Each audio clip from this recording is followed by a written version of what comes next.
दूसरी बात है ये सरकार की जो सब्सिडी है वो किसान के लिए है, ना भलाई करने के लिए, ना किसी और चीज को लेकर। मोरनी में कृषि मंत्री श्याम सिंह राणा भारतीय किसान संघ पंचकुला के निमंत्रण पर पहुंचे किसानों ने राणा को फूलों का गुलदस्ता देकर किया भव्य स्वागत। भारतीय किसान संघ पंचकुला का प्रतिनिधि मंडल किसानों के हित में समस्याओं को लेकर एक दिन पहले श्याम सिंह राणा कृषि मंत्री हरियाणा से मिला था, जिस पर गंभीरता से संज्ञान लेते हुए कृषि मंत्री ने कृषि विभाग, भू संरक्षण विभाग और वन विभाग को लेकर किसानों की समस्याओं को दूर करने हेतु मोरनी के हरियाणा टूरिज्म रेस्ट हाउस में भारतीय किसान संघ के साथ सम्मेलन बुलाया।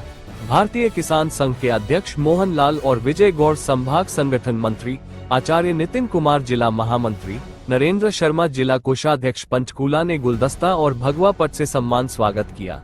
अध्यक्ष मोहन लाल ने संघ की सभी मांगों को कृषि मंत्री के समक्ष रखा, जिसमें मुख्य रूप से मोरनी को जैविक प्राकृतिक क्षेत्र घोषित करे, मोरनी में लघु सब्जी मंडी, HMT पिंजों में अनाज मंडी, खेतों कच्चे रास्तों में डिंगा, water storage tank, water cool उपकरणों पर सब्सिडी, चारों खंडों के गांवों में सिंचाई ट्यूबवेल, गौ संरक्षण एवं जिले को पर्वतीय क्षेत्र घोषित करने की मांग रखी गई, जिसको कृषि मंत्री ध्यान पूर्वक सुनकर वहां बैठे सभी अधिकारियों से उनका पक्ष जाना।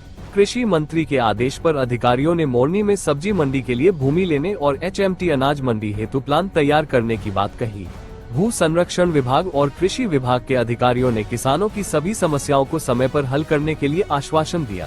Report bureau chief Surinder Chauhan.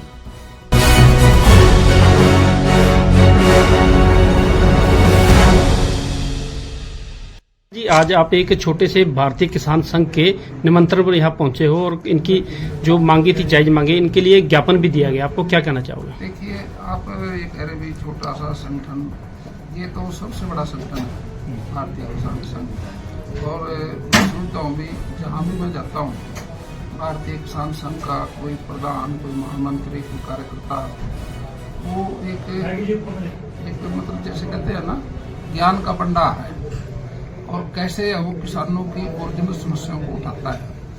और जो समस्याएं ये उठाते हैं, ये कोई बिना लालच के, बिना लोभ के, बिना लीडरशिप के, बिना उसके है, ये ओरिजिनल मुद्दे उठाते हैं किसानों के, पूरे प्रदेश में, पूरे देश में।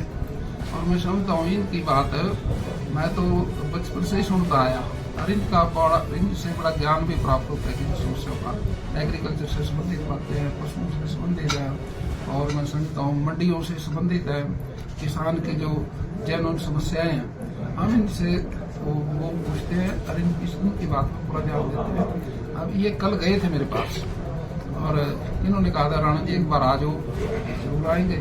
किसान संघ का कोई भी कार्यकर्ता के बुलाता रहता हूँ, वहाँ जरूर जाते हैं, इनके निमंत्रण पे आएंगे। मंत्री जी, कुछ दो समस्याएं मंडी को लेकर के आई हैं, उस पर आप क्या कहेंगे? देखिए, मैं समझता हूँ पहाड़ी क्षेत्र के अंदर समस्याएं ज्यादा होती हैं और रास्ता तय करना भी बड़ा कठिन होता है। अब यहाँ बारिश में भी दिक्कत आती है। आप देखेंगे उत्तराखंड के अंदर कितना बुरा हाल हुआ, ये पहाड़ी क्षेत्र का तो विशेष कारण होना चाहिए। तो इतना इनके आसपास ही कुछ मंडियाँ होनी चाहिए, जहाँ अपनी अनाज को मंडियों में ले जाए और वहाँ तो उसके लिए, ऑर्गेनिक के लिए मंडियों के लिए कुछ प्रावधान किया हुआ है? देखिए, प्रावधान अब मैं साथ में सीए साहब को साथ लेके आया, जो साहब हैं पूरे प्रदेश के काम इन्हीं के जुम्मे हैं, इन्होंने कुछ कहा भी है, शायद आपने सुना हो। ये जैसे ही इनके पास कोई समस्या आती है तो उसको पूर्ण करने में पूरा जोर लगा देते हैं, इनकी सारी समस्याओं को पूरा करें। किसान जो है हर देश का, पूरे देश प्रदेश का पेट पालता है, लेकिन इनकी जो समस्या है वो गंभीरता से नहीं ली जाती है, तो इसके बारे में आप क्या कहना चाहोगे? देखिए, भारतीय जनता पार्टी की सरकार को 11 साल हो और मैं किसान हूँ, वैसे तो खेती भी करता हूँ, मेरी आड़त की दुकान भी रही है मंडी में और कारखाने भी चलाए हैं, खेती भी की है, पशु भी पाले हैं और साग सब्जी का भी काम किया, सारे किए, सारी चीजों से। मैं समझता हूँ भारतीय जनता पार्टी जब से आई, अब जो मंडियों में जो अनाज बिकता था, जो MSP पे, उसके पैसे किसके खाते में आते थे? पैसे आड़ती के खाते में। जब बीजेपी आई तब किसके खाते में आते हैं? तब किसान के खाते में। जिसका माल उसी का पैसा। तो ये छोटा काम है क्या? बहुत बड़ा काम है। इसका फायदा कितना है? अभी ना कोऑपरेटिव बैंक हमारा ये 0% पे इनको पैसा देता है, खाद लो, बीज लो, तो वहां से तो उसका कोई ब्याज नहीं है। जैसे ही इसके खाते में पैसे आते हैं मंडी में अनाज बेचने के बाद, सबसे पहले कोऑपरेटिव का बिल छुपाता है, वहां 100 रुपए दिए 100 ही वापस आ गए। एक उसकी जिम्मेदारी पूरी हो गई। तो ये सरकार ने किया, भारतीय जनता पार्टी की सरकार ने। पहले जो हमारे एमएसपी था आलू पे, प्याज पे, टमाटर पे, अगर मंडी में कभी ज्यादा आ गया और उसका रेट कम लग गया, जे फार्म कटाओ मंडी में लोड करो पोर्टल पे, उसका डिफरेंस मिलेगा।